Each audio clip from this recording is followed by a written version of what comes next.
और चलिए आगे बढ़ते बात करते हैं कैसी खबर की जो फिर से शिक्षा व्यवस्था पर सवाल खड़े करती है। संस्कृत बोर्ड की परीक्षा में गड़बड़ी को लेकर हर बार कुछ न कुछ नया खुलासा हो जाता है। जांच रिपोर्ट ने पूरी परीक्षा की प्रक्रिया में ही कई चौंकाने वाले तथ्य सामने आए हैं।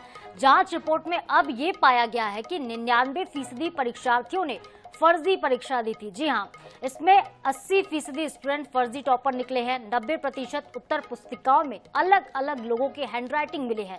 24 में से 19 टॉपर फर्जी पाए गए हैं। तो वहीं जांच समिति ने यह भी स्वीकार किया है कि मिली भगत की वजह से गड़बड़ी हुई है। अब संस्कृत बोर्ड की परीक्षा को रद्द करने पर विचार होगा। फिलहाल पूरी जांच रिपोर्ट जो है वो राज्य सरकार को भेज दी गई है। जांच में ये सामने आया है कि संस्कृत विद्या मंडलम के ऊपरी अधिकारियों का संरक्षण फर्जीवाड़ा करने वालों को प्राप्त था। सबकी साठ गांठ की वजह से ये बड़ा घोटाला हुआ है। दावा ये भी किया जा रहा है कि गड़बड़ी की जानकारी ऊपरी अधिकारियों को पहले से थी, लेकिन बावजूद इसके कोई बड़ा एक्शन नहीं लिया गया। और यही वजह है कि जांच रिपोर्ट में एक बार फिर से बड़ा खुलासा हुआ है। फर्जीवाड़े का ये बड़ा खेल है। आरोपियों को जेल कब होगी, ये बड़ा सवाल है।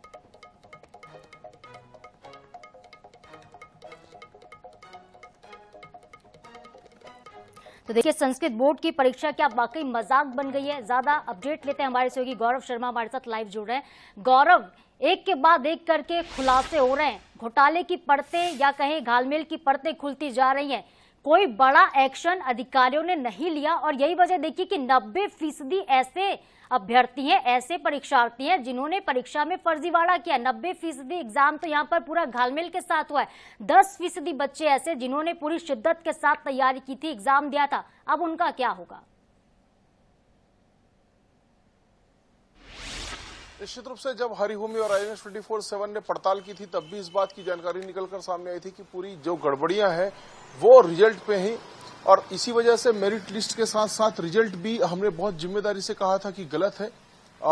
अब जब इस पूरे मामले की जांच की गई, पड़ताल की गई, राज्य सरकार की ओर से 3 सदस्यीय समिति का गठन किया गया था। समिति ने जांच पड़ताल की, आधी रात को पेपर खंगाले, तब इस बात की जानकारी सामने आई कि जो 90% उत्तर पुस्तिकाओं में राइटिंग मिली है, हैंड राइटिंग वो अलग अलग है। इसी तरह से 24 में से 19 टॉपर्स फर्जी हैं। बड़ी मिली भगत करके इस पूरी घटना को अंजाम दिया गया। पूरा कारनामा जो है वो इस बात को बताता है कि शिक्षा व्यवस्था में कितनी बड़ी जो है घालमेल है और कितनी बड़ी मिलीभगत करके छात्रों के हितों के साथ, उनके भविष्य के साथ गड़बड़ियां की जा रही है।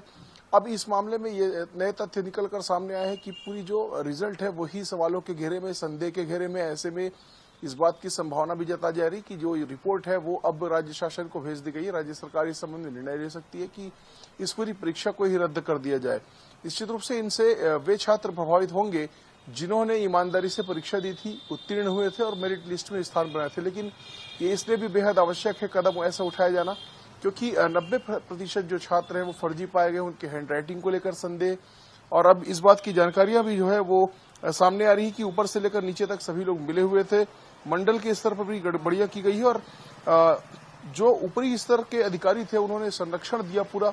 तो इस तरह से एक बड़ा घालमेल जो है वो इस परीक्षा को लेकर सामने आ रहा है। निश्चित रूप से अब इस बात पर गंभीरता से विचार किया जा रहा है कि इस पूरी प्रक्रिया को ही, परीक्षा की प्रक्रिया को निरस्त करके फिर से परीक्षा ले लिया जाए। लेकिन गौरव, मोहनमती वो नाम है जिसके साथ इस पूरे फर्जीवाड़े का खुलासा हुआ था। जब ये पता चला कि मोहनमती ने परीक्षा नहीं दी लेकिन वो टॉपर की लिस्ट में शुमार हो गई। लेकिन अब एक और बड़ा खुलासा ये कि 90% हैंडराइटिंग ये झूठी है। यानी यहाँ पर किसी ने जहमत नहीं उठाई कि ये चेक किया जाए कि हैंडराइटिंग कैसी है, लोगों को कितने नंबर दिए जा रहे हैं। कुछ ऐसे भी बच्चे जिन्होंने एग्जाम भी नहीं दिया, टॉपर बन गए, पास हो गए। बड़ा फर्जीवाड़ा है। हालांकि एक्शन पहले लिया गया, लेकिन अब क्या कार्रवाई की जाएगी, आगे क्या तैयारी प्रशासन और शासन की तरफ से है? देखिए, चाहे मोहनमती का विषय हो या छात्रों के हैंडराइटिंग का विषय हो, हमारी टीम ने पूरी जिम्मेदारी, पूरी गंभीरता से जाकर इसकी जांच की, पड़ताल की। और हमारी पड़ताल में ये बात सामने आया था कि अलग अलग छात्रों के अलग अलग हैंडराइटिंग। और अब जब जांच समिति ने इस पूरे मामले की जांच की है, इस पूरे मामले की तफ्तीश की है, तब भी इस बात पर मुहर लगी है कि हरिभूमि ने जो खुलासे किए थे, जो तथ्य सामने रखे थे, वो सही थे। और अब इस मामले में ये निश्चित रूप से राज्य सरकार की रिपोर्ट जो है वो सौंपी जा रही है। हालांकि पहले भी इस मामले में बड़ी कार्रवाई हुई।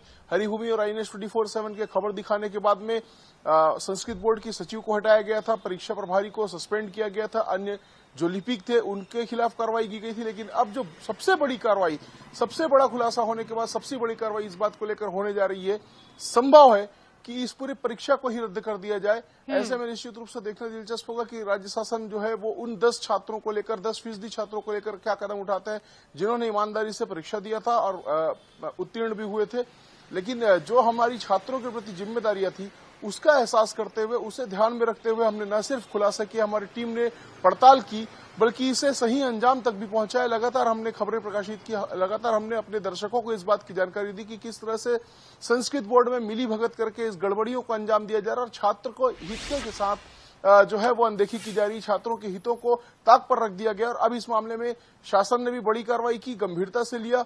एक बार फिर से अब कहीं ना कहीं जो तथ्य सामने आए जांच रिपोर्ट के माध्यम से, उसके बाद ये माना जा रहा है कि परीक्षा को रद्द किया जा सकता है, फिर से परीक्षा लिया जा सकता है। बिल्कुल गौरव, आप पूरी पड़ताल में शामिल रहे थे, शुरुआत से ही आपने दरपरतें जो खोली है घालमेल की, और ये जनहित से जुड़ी हुई खबर है, जन सरोकार से जुड़ी हुई खबर है। बहुत बहुत शुक्रिया हमारे साथ जुड़ने के लिए और तमाम अपडेट के लिए भी। तो देखिए शिक्षा व्यवस्था किस तरह से बदहाल हो चुकी है, ये तस्वीरें बयां करती है। आईएनएच हरिभूमि की बड़ी पड़ताल थी, इस पे खबर का असर भी देखने को मिला। और अब बड़ी बात यह है कि जांच रिपोर्ट में जो नया खुलासा हुआ है, इसके बाद अब सरकार क्या करती, क्या वाकई परीक्षा को रद्द कर दिया जाता है। और बड़ा सवाल यह भी कि उन 10% छात्रों का क्या होगा जिन्होंने पूरी शिद्दत के साथ तैयारी की थी और एग्जाम भी दिया था।